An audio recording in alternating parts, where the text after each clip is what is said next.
இந்த கோவிலின் கும்பாபிஷேகம் அல்லது குடமுழுக்கு 2013 ஆண்டு மார்ச் மாதம் 18ஆம் நாளன்று நடைபெற்றது.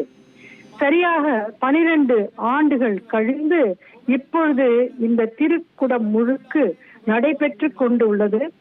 மிக்க சிறப்பான இந்த நிகழ்வை பார்ப்பதற்கு காண கண் கோடி வேண்டும்.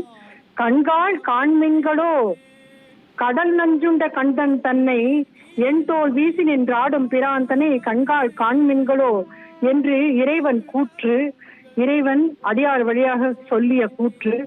அதன்படி நாம் இப்பொழுது இவ்விறைவனை தரிசித்துக் கொண்டிருக்கிறோம். அருணகிரிநாதர் திருப்புகழில் மருதமலை முருகனை பாடியுள்ளார். அதை பாடி இந்த குடமுழுக்கை நாம் பார்த்து பார்த்து பார்த்து மகிழ்வோம்.